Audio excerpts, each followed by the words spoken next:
남극은 지구상에서 5번째로 큰 대륙으로 그 면적이 1,400만 킬로미터가 넘습니다.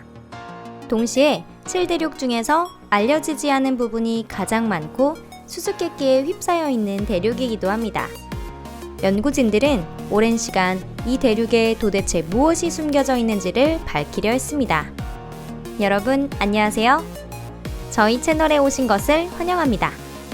오늘은 남극 대륙, 그 미지의 영역에서 일어난 수수께끼 같은 일들에 대해 살펴보도록 할게요.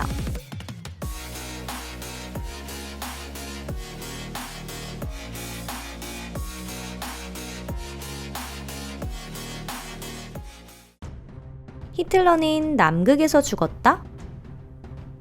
40년대 말, 히틀러는 살아있고 남극 대륙에 있는 나치 비밀기지에 몸을 숨기고 있다 라는 정보가 미국 첩보기관에서 스탈린에게 전해졌습니다. 소련이나 서방국의 첩보기관은 남극 대륙에서 2개의 권역으로 이루어진 이 기지가 만들어지고 있다는 사실을 완전히 간과하고 있었습니다. 1938년부터 독일 해군은 정기적으로 남극 대륙의 조사를 실시했습니다. 나치 지도부가 주시하던 독일의 학설에서는 지구의 내부가 공동으로 되어 있다고 생각하고 있었습니다. 그리고 남극 대륙의 어떤 지역에는 따뜻한 공기가 가득하였는데 이곳의 바닥에는 구멍으로 된 길이 있었습니다. 남극 대륙을 연구한 독일인들은 이 땅바닥의 굴을 낙원 같은 곳이라 부르고 있었습니다. 1940년부터 히틀러의 개인적인 지시에 따라 퀸 모드랜드에 2개의 지하기지 건설이 시작되었습니다. 1942년부터는 장래 그곳에 살 예정인 사람들, 즉 나치의 학술 연구기관 아넨엘베의 연구자나 전문가들의 이송이 시작되었습니다. 그곳으로 나치당이나 국가 간부들이 도망쳐 오기도 했죠. 극비 입식지의 건설은 노예들의 손으로 진행됐습니다. 건설 요원의 포로가 죽으면 또다시 새로운 포로가 정기적으로 보충되었죠. 미국 첩보기관의 정보에 따르면 1944년 말 나치가 탄도미사일 V5 로켓을 실전에 배치하였다고 알려져 있습니다. 나치 당원의 말에 의하면 아돌프 히틀러는 1971년 남극 대륙의 기지에서 사망했습니다. 다른 정보에 따르면 히틀러는 1982년까지 살았다고도 하는데요. 히틀러는 딱 한 번 본토에 갔는데 카이로의 교회 도시인 헬리오폴리스에 갔었습니다. 1953년 히틀러는 마르틴 보어만과 전속 파일럿인 한스 바우어와 함께 회담을 열었습니다. 시간이 지나자 남극 대륙에 대한 관심은 일시적으로 줄어들게 되는데요. 이것은 나이 지긋한 나치 당원은 모두 죽어버렸고 소문에 의하면 새 당원들은 그곳에 가고 싶어 하지 않았던 것과 관계되어 있습니다. 노이슈바 벤란트라 불리는 남극의 기지는 나치 당원들에 의해 멸망되었다는 정보도 있고 미국인이 그 장소에 원자력 잠수함 기지를 만들었다는 정보도 있습니다. 하지만 이는 모두 소문이나 억측에 지나지 않는다고 하네요. 수수께끼의 물고기. 어느 날 아침 탐사선 오르프의 승원은 해수 담수화 장치가 가동하지 않는다는 사실을 알아차리게 됩니다. 관이 묻혀져 있었던 것인데요. 처음엔 지상에서 수도관을 수리하려 했지만 잘 되지 않았습니다. 남아있는 물의 양은 절망적일 정도로 적었죠. 그는 그곳에서 빙판 밑으로 잠수하여 수리 작업을 계속하게 되었습니다. 한 명의 승무원이 매우 튼튼한 복장을 착용하고 로프를 사용해 두께 약 20m의 빙하 아래로 향했습니다. 파손된 곳은 금세 발견되었죠. 필터에 흰 털뭉치가 차 있었던 것인데요. 이는 믿기 힘든 일이었죠. 승원은 그들에게 곰이 찾아온 적은 없었다고 단언했습니다. 애초에 그 깊은 곳까지 어떻게 곰이 들어올 수가 있다는 걸까요? 이것은 이론적으로는 있을 수 없는 일이었습니다. 그리고 일주일 후 다시 파손이 일어났죠. 이번에 얼음구멍에 잠입한 것은 다른 연구자인 오클라호마 대학의 제리 뉴먼 씨였습니다. 시간이 지나도 얼음 밑에서는 어떠한 신호도 전달되지 않았어요. 산소통에 들어있는 산소의 양은 한정되어 있기 때문에 기다리는 이들은 염려하기 시작했습니다. 연구자가 살아날 가능성은 시시각각 낮아지고 있었죠. 그리고 그 후 다른 승무원들이 지금도 떠올리기 싫어할 정도로 무서운 일이 일어났는데요. 구조를 하러 간 잠수부들은 물어뜯긴 밧줄을 발견하였는데 유머는 흔적도 없이 사라져 있었습니다. 승무원들은 밤새 생각에 잠겼어요. 연구자를 덮쳐 죽인 미지의 동물이 있다는 가설은 더 이상 웃을 일이 아니게 되어버린 거죠. 다음 날 아침, 그들은 해수 담수화 장치 중 지금까지 아무도 확인하지 않았던 왼쪽 관을 조사하기로 했습니다. 그곳에는 놀랍게도 아주 날카로운 이를 가진 살아있는 물고기가 여러 마리 발견됐는데요.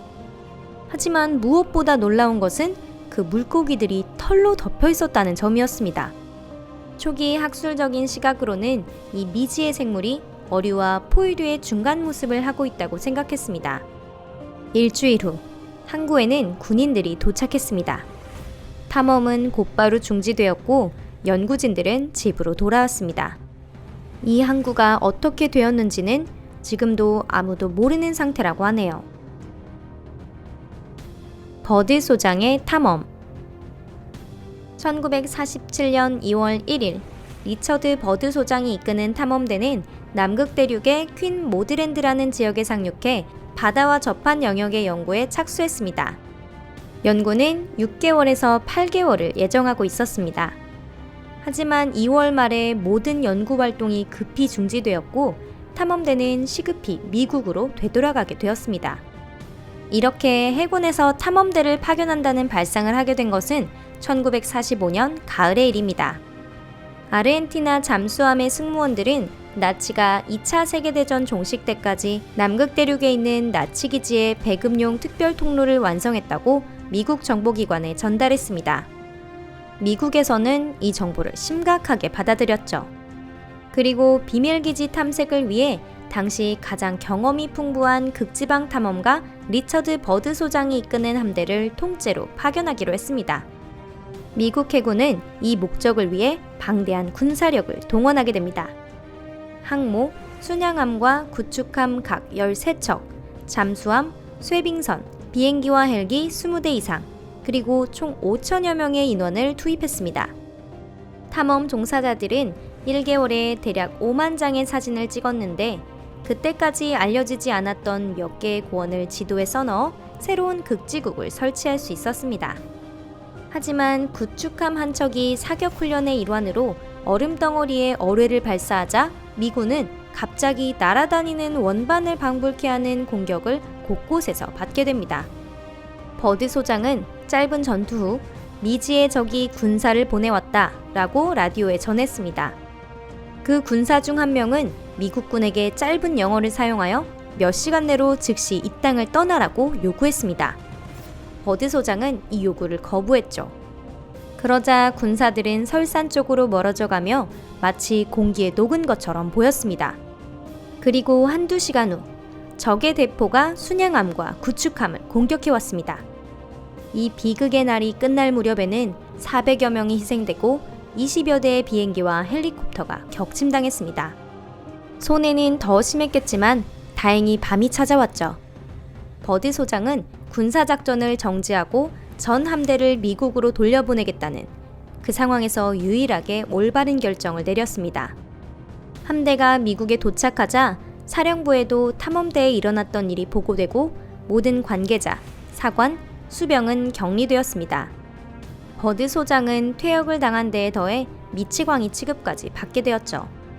그는 만년을 실질적인 자택 구금 상태로 보내게 됩니다.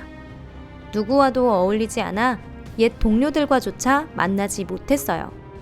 버드 소장의 탐험에 대해 분명히 알려져 있는 것은 아직도 조금밖에 없습니다. 1947년 초 군인과 연구자들이 퀸 모드랜드에 상륙한 것에 대한 정보는 대부분 기밀로 취급되고 있습니다. 미스테리나 모험을 좋아하는 여러분, 오늘 영상은 여기까지입니다. 시청해주셔서 감사합니다. 매번 여러분들께 재미있는 주제를 선택하기 위해 노력하고 있으니 이번 영상도 마음에 드셨다면 좋겠네요. 좋아요도 꼭 부탁드립니다. 만약 영상이 마음에 들지 않으셨다면 이를 위한 싫어요 버튼도 있기 때문에 평가를 아예 하시지 않는 것보다는 그쪽을 눌러주시면 좋겠습니다.